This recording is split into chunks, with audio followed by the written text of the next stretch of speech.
وجبتنا النهاردة تعتبر وجبة خفيفة، وهي طاجن كبدة الفراخ في الفرن.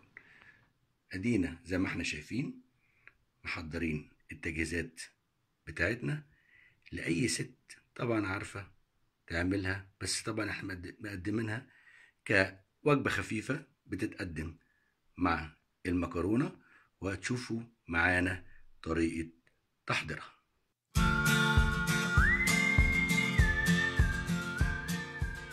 زي ما احنا شايفين دي مقادير الطاجن بتاع كبدة الفراخ اللي في الفرن. للتتبيلة عملت بصلة صغيرة، يا اما نفرمها في الخلاط يا اما نقطعها صغير خالص، وبعدين نحط عليها الخل، نص كوباية صغيرة خل، وبعدين نحط عليها توم باودر معلقة صغيرة تقريبا، ونحط عليها رشة قرنفل مطحون عشان ده بيمنع الزفارة وبيديها طعم حلو، رشة صغيرة، ونحط عليها بهارات برضو معلقة صغيرة، كمون نص معلقة صغيرة، جوز الطيب طبعا دي تتبشر على التسوية وانا بسويها مش دلوقتي، مش في التتبيل، ونحط عليها شوية كزبرة ناشفة نص برضو معلقة صغيرة، وما نحطش الملح خالص الا لما قبل ما ننزلها في الطاسة، لاني هسيبها في التتبيلة ساعة في التلاجة الاول عشان تستوي النص بداية السوا في التتبيلة وتمنع الزفارة بتاعتها خالص. وبعدين طبعا اهم حاجة في التتبيلة ان انا اعصر الليمونتين، اعصرهم كويس علشان دول اهم حاجة في التتبيلة.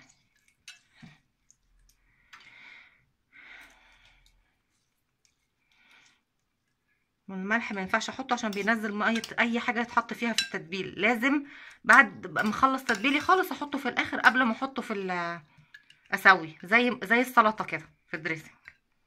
بس بعد كده ابتدي، حطيت كل حاجاتي اهو، احط طبعا فلفل اسود نص معلقه صغيره برضو، ابتدي انزل الكبده في التتبيله، ودي انا كنت نقعها في ليمونتين كبار برضو، عصير ليمون بغسلها بيه وبعدين بشطفها كويس قوي بالميه. هو ده غسيل الكبده اذا كانت كبده بقري او كبده فراخ.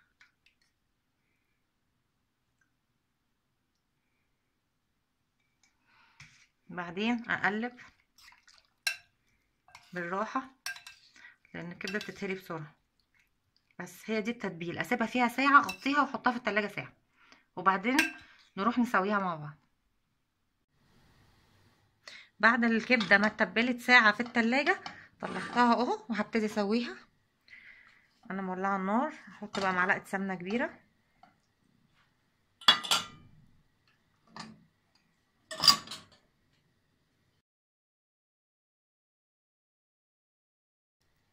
اول ما تسخن معايا او تقدح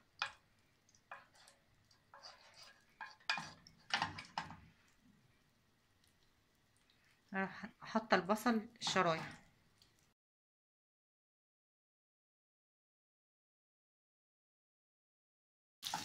بعدين احط الثوم، فصين ثوم كبار بقطعهم صغير خالص،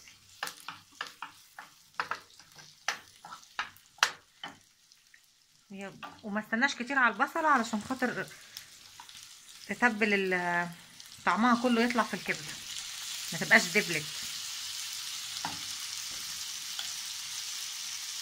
ارفعها من التتبيله كده،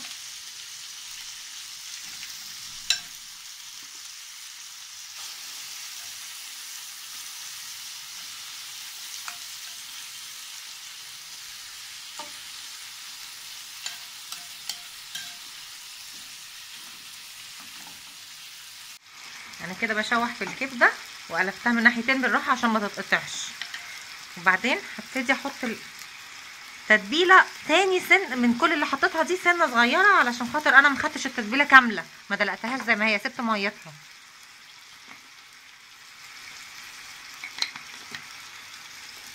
نفس الحاجات اللي احنا حطيناها.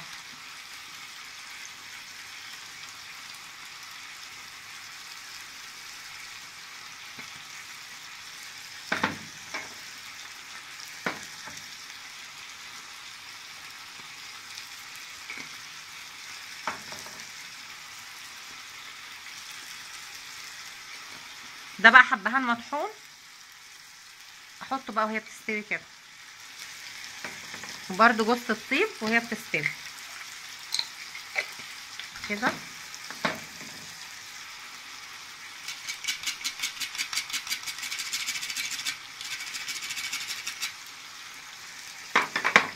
وسنة قرفة، دي بتدي طعم جميل وبتمنع برضو زفارة الكبدة، يعني الكبدة والحاجات دي بتبقى فيها زفارة جامدة.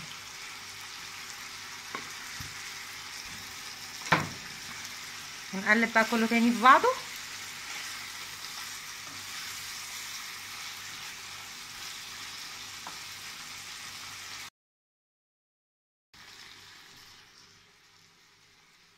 بعدين اروح جايبه الفلفلتين،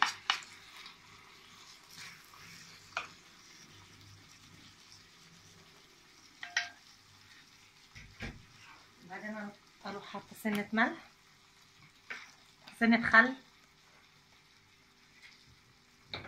وبعدين احط الملح بتاعي اللي احنا محطناهوش خالص في التتبيله عشان ما ينشفهاش ويطلع الميه منها، معلقه صغيره. وبعدين ارش رشه فلفل اسود برضو، مش كتير عشان احنا حاطين كنا في التتبيله. واقلبها كويس، اعلي تاني النار.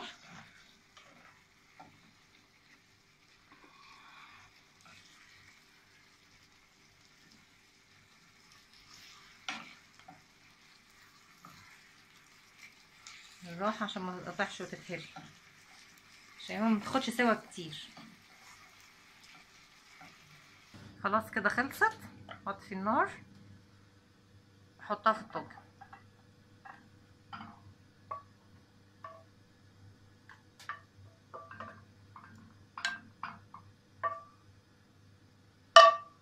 وادخلها الفرن.